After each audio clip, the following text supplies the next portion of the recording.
Chennai Tamil official நேயர்களுக்கு வணக்கம். சுப நிகழ்வுள்ள பயன்படுத்துகிற மங்களகரமான அட்சதையை பற்றி தான், அதனோட நன்மைகளை பற்றியும் இந்த பதிவில் பார்க்கலாம். அட்சதை என்பதன் பொருள் குத்துவது, இடிப்பது என்பதாகும்.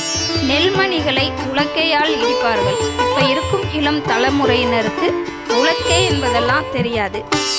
நெல்லில் இருந்து இடித்து அரிசியின் முனை முறியாமல் இருக்கும் அரிசியை, பச்சரிசியை தான் அட்சதைக்கு சேர்ப்பாங்க. அதனுடன் மஞ்சள், பூமிக்கு அடியில் விளையிற மஞ்சளும் இதனுடன் தூய்மையான பசு நெய்யை கலப்பாங்க. இவை அனைத்தையும் சேர்ந்தது தான் அட்சதை. ஏன் இவையெல்லாம் கலந்து செய்யணும்னு கேட்டிங்கன்னா, சந்திரனின் அம்சம் அரிசி, மகாலட்சுமியின் அம்சம் நெய், குருவின் அம்சம் மஞ்சள். இவை அனைத்தும் சேர்ந்து நல்ல நேர்மறை ஆற்றலை உண்டு பண்ணும்.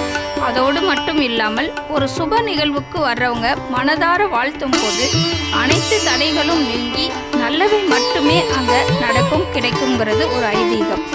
இப்படி உடல், மனம், ஆத்மாவோடு இறை சக்தியும் கிடைப்பதற்கே அட்சதை போட்டு ஆசீர்வதிக்கிறாங்க.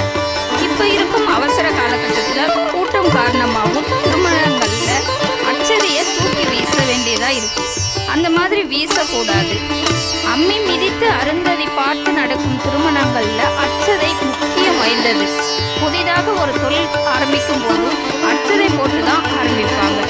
வீடுகளில் நடக்கிற பூஜை, கோவிலில் நடக்கிற பூஜை, இவை அனைத்துக்குமே அட்சதை ரொம்ப முக்கியம். வீடுகளில் விளக்கேற்றும் நேரங்களில் பூக்களோடு கொஞ்சம் அட்சதையும் சேர்த்து வைத்து விளக்கேற்றினால் மிகவும் சக்தியும் நேர்மறை ஆற்றலையும் ஈர்க்கிற தன்மையையும் கொண்டது இந்த அட்சதை. மங்களகரமான அட்சதையை பற்றி இந்த பதிவில் பார்த்தோம்.